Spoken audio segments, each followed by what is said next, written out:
বিশ্বজুড়ে যখন মনুষ্যত্বের ভান্ডারে টান পড়ছে বলে সবারই ধারণা, তখন একটা শিশু প্রমাণ করে দিয়েছে মানুষেরই তো মনুষ্যত্ব থাকে। দুর্ঘটনায় মৃত একটি মুরগি ছানাকে বাঁচানোর জন্য যেভাবে আপ্রাণ চেষ্টা করে গেল শিশুটি, তা দেখে হতবাক হয়েছে বিশ্ব।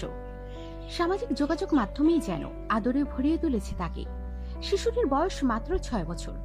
ভারতের মিজোরামের সাইরাংয়ের বাসিন্দা ওই শিশুটির নাম ডেরেক সি লাল সানহিমা। সম্প্রতি বাইসাইকেল চালিয়ে যাওয়ার সময় অসাবধানতাবশত একটি মুরগির ছানার উপর দিয়ে সাইকেলটা চালিয়ে ফেলে ডেরেক। সাইকেলের চাকার নিচে পড়ে ঘটনাস্থলে মারা যায় ওই মুরগি ছানাটি। অন্য কোনো শিশু হলে হয়তো মুরগির মালিকের ভয়ে পালিয়েই যেত, কিন্তু ডেরেক না পালিয়ে বরং উদ্বিগ্ন হয়ে পড়ে। বিষয়টাকে পাত্তা না দিয়ে সাইকেল নিয়ে চলে যেতে পারেনি সে। সাইকেল থেকে নেমে তৎক্ষণাৎ মুরগির ছানাটিকে হাতে তুলে নেয়। মুরগি ছানাটি আসলে তার আগেই মারা গিয়েছিল, ফলে ডেরেক হাতে তুলে নিলেও মুরগির ছানাটি নড়াচড়া করছিল না। কিন্তু সে তা বুঝতে পারেনি। কি করবে প্রথমে তাও বুঝে উঠতে পারছিল না সে। মুরগি ছানাটি নিয়ে সে বাড়ি ফিরে আসে। ডেরেকের বাবা প্রথম দেখাতে বুঝে গিয়েছিলেন মুরগির ছানাটি আর বেঁচে নেই, কিন্তু ছেলের আবেগে তিনি কোনো বাধা দিতে চাননি। বরং তার পরামর্শেই ডেরেক বাড়ির কাছে একটি হাসপাতালে মুরগি ছানাটিকে নিয়ে যায় চিকিৎসার জন্য।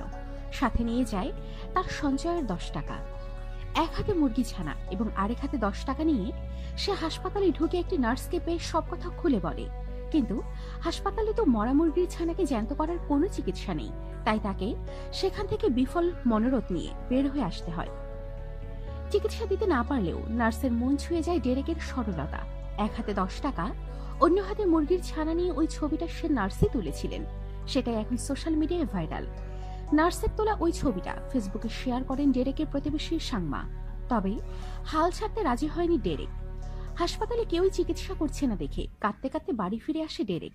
তারপর বাবার কাছে চেয়ে একটি 100 টাকার নোট নিয়ে আবারও হাসপাতালের দিকে রওনা দেয়। মুরগি ছানাকে বাঁচানোর আপ্রাণ চেষ্টা চালায় সে। এক পর্যায়ে বাধ্য হয়ে নাছোড়বান্দা ছেলেকে সত্যি কথাটা বলে দেন ডেরেকের বাবা। এই ঘটনার বিবরণ দিয়ে ফেসবুকে পোস্ট সকলের হৃদয় ছুঁয়ে গিয়েছে। একজন লিখেছেন, তার খাঁটি এবং সৎ হৃদয়ের উপর ঈশ্বরের আশীর্বাদ ছড়ে পড়ুক। কেউ কেউ তো তার মধ্যে ঈশ্বরকে দেখছেন। আবার কেউ লিখেছেন, আমাদের সকলেরই ওর থেকে শেখা উচিত। আমাদের সাথেই থাকুন আর অবশ্যই